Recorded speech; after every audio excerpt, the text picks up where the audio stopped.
Olá pessoal, aqui quem está falando é a professora Thaís, de Geografia, e nós estamos dando início a mais uma aula cujo tema é a desglobalização e o enfraquecimento dos blocos econômicos. Então, para vocês entenderem o que é desglobalização, primeiramente vocês precisam saber também o que é a globalização. Então, eu recomendo que vocês voltem nas duas últimas aulas para verem justamente sobre a globalização e sobre também o que são os blocos econômicos. E o objetivo da nossa aula de hoje é justamente vocês entenderem, né, o que, afinal de contas, é a desglobalização, as suas principais características e os efeitos da desglobalização para os blocos econômicos. Então, vamos lá. Bom, então, afinal, o que é a desglobalização? É um termo muito utilizado por economistas, por alguns economistas e cientistas sociais, não é uma unanimidade entre os especialistas, mas que se refere ao processo atual de esfacelamento ou desgaste de certos ideais da globalização, em que é verificada uma diminuição dos fluxos internacionais e uma menor integração entre países. Então, você pode estar se perguntando, professora, mas nas últimas aulas foi falado que a globalização foi intensificada ao longo das últimas décadas, com o aumento das tecnologias de informação e comunicação, o avanço da internet, o avanço da informática. Então, afinal de contas, a globalização deixou de existir? Então, não. Basicamente, a globalização e a desglobalização são processos simultâneos, ou seja, não deixou de existir uma para que a outra entrasse em decorrência. Então, para a gente poder entender a desglobalização, é melhor a gente pensar nela como uma resposta ao contexto de globalização. Por conta de quê? O avanço das tecnologias de informação e comunicação, que justamente proporcionou uma maior intensificação da globalização, com uma internacionalização da produção, em que muitas empresas de países desenvolvidos passaram a expandir suas sedes em países, em outros países ao redor do mundo, que a gente chama de transnacionais. Elas fizeram que o mundo estivesse integrado, principalmente nessa cadeia produtiva, de comércio, principalmente. E isso fez, em grande parte, com que as economias ficassem cada vez mais dependentes umas das outras. E outra questão também que a gente pode pensar é que, lembra daquela perspectiva da globalização como perversidade, em que aumentou as desigualdades econômicas e sociais entre os países e também até mesmo dentro dos próprios países desenvolvidos? Então, ou seja, isso acabou pesando de um certo aspecto. Mas o que foi mais intensificado, o que mais intensificou nesse processo foi justamente a crise econômica gerada nos Estados Unidos em 2008 e que se propagou para outros países que dependiam da economia norte-americana. A gente pode pensar principalmente nos países da Europa, como o Reino Unido, e também nos países da América do Sul. Ou seja, a crise na maior potência econômica, que é dos Estados Unidos, acabou afetando e gerando uma crise nos demais países. E isso fez com que muitos países acabassem adotando posturas mais nacionalistas, ou seja, mais fechadas ao comércio externo. Então, para vocês agora entenderem como que isso se desencadeou, a gente vai precisar entender também as características da desglobalização. Sobre as características da desglobalização, a primeira delas é o aumento de barreiras para produtos entre determinados países, principalmente com a adoção de um protecionismo comercial. Esse protecionismo comercial se dá através, principalmente, de investimentos a produtores e indústrias nacionais, a fim de movimentar o comércio nacional e depender cada vez menos de produtos estrangeiros. E, principalmente, também através de medidas de taxações sobre produtos estrangeiros, ou seja, o aumento de taxas alfandegárias, justamente em busca de uma maior movimentação na economia nacional. A segunda característica que a gente pode pensar é que a desglobalização ela não se trata só no aspecto econômico e comercial, mas também no aspecto de imigração, que é justamente com o fechamento de fronteiras para pessoas. Lembrando que a globalização ela não foi pensada para aumentar, né, para viabilizar a livre circulação de pessoas no mundo, mas sim favorecer a integração econômica e comercial. Porém, o que a gente pode pensar é que com o avanço dos setores de transporte, favoreceu, né, a maior integração, né, a maior circulação de pessoas ao redor do mundo, e também a gente pode pensar pelo fator de que, com a globalização, houve uma maior desigualdade entre os países. Então, muitas pessoas passaram a sair dos seus países subdesenvolvidos em busca de melhores condições de vida, partindo para esses países desenvolvidos. Então, como resposta disso, muitos países desenvolvidos passaram a ter um aumento, né, de leis anti-imigração. Como a gente pode verificar, né, com o projeto do atual governo do Trump, com a expansão do muro, né, que já existe na fronteira do México com os Estados Unidos, de forma a inviabilizar, né, a entrada de mexicanos ilegais no país. Outra questão também, outro exemplo, é o aumento de barreiras para a entrada de imigrantes vindos da África e do Oriente Médio na Europa. Ou seja, a gente tem esses dois grandes exemplos, né, sobre esses aumentos de leis anti-imigração. E isso tem tudo a ver com a terceira característica, que é o aumento da xenofobia. Para quem não sabe, a xenofobia é o preconceito e a discriminação com estrangeiros, né, a aversão aos estrangeiros, em que muitos locais, né, muitos desses países passou a ter diversos protestos e manifestações contrárias à presença de imigrantes, né, que existe até um certo ódio, até um racismo mesmo, culpando os imigrantes pelo aumento do desemprego, como se eles estivessem roubando, né, a vaga dessa população desempregada nos países desenvolvidos. Já sobre a quarta característica, né, da desglobalização, é o enfraquecimento dos blocos econômicos. E o que tem a ver os blocos econômicos com a desglobalização? Bom, quando a gente pensa em globalização, a gente pode pensar que o fortalecimento dos blocos econômicos, né, a criação dos blocos econômicos, principalmente na década de 90, tem tudo a ver com esse contexto de intensificação da globalização, né, em que buscava-se cada vez mais essa integração, né, esse aumento de fluxos econômicos e comerciais.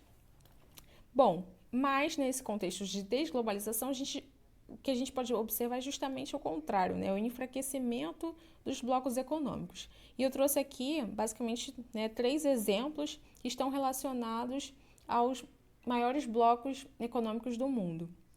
O primeiro, em relação ao Brexit, né, com a saída do Reino Unido da União Europeia. O segundo, a mudança do NAFTA para o USMCA e a instabilidade do Mercosul.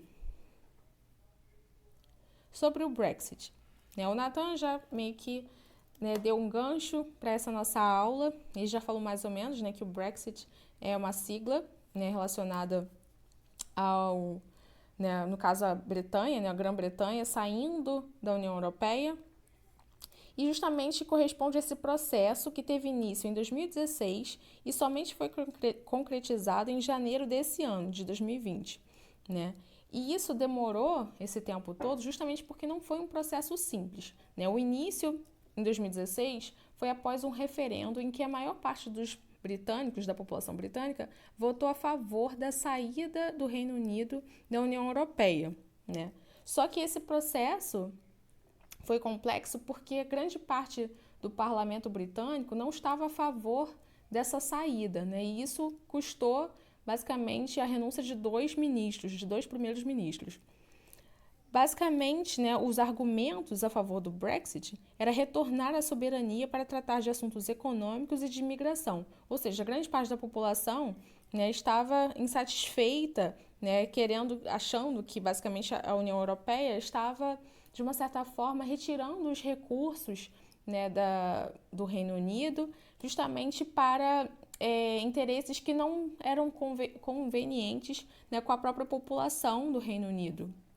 E também em relação aos assuntos de imigração, né, eles não concordavam, né, com a entrada de uma maior entrada de imigrantes no país. E o Reino Unido, então, passou a perder, né, os privilégios econômicos e sociais nas relações com a União Europeia. Mas isso é tudo muito recente, ainda está na fase de acordos, né, após essa assinatura. E então a gente ainda tem que, ao longo do tempo, observar quais serão as consequências, de fato, tanto para a União Europeia quanto para o Reino Unido. Mas a gente pode perceber que o Reino Unido, né, tem como uma questão de perder determinados investimentos que poderiam ser atraídos quando ele fazia parte da União Europeia. E a gente pode perceber também que a União Europeia pode se tornar um pouco mais enfraquecida por ter perdido um país, né? Principalmente o Reino Unido e todo o fluxo financeiro que era proveniente dele. E também poderia estimular, né, outros países a fazerem o mesmo. E aí eu trouxe aqui basicamente para vocês entenderem que a única exceção nessa assinatura de saída do Reino Unido é a relação da Irlanda do Norte com a Irlanda. Pelo mapa, né, vocês veem que, para quem às vezes fica confuso, o Reino Unido ele é formado basicamente por 4 países, que é a Inglaterra, o País de Gales, a Escócia e a Irlanda do Norte. Né, são esses países pintadinhos.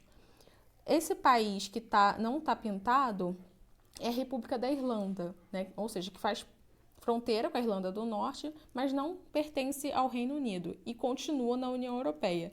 Então, o acordo basicamente fixou que vai haver, sim, uma continuidade, né, na livre circulação de mercadorias e de pessoas entre as Irlandas.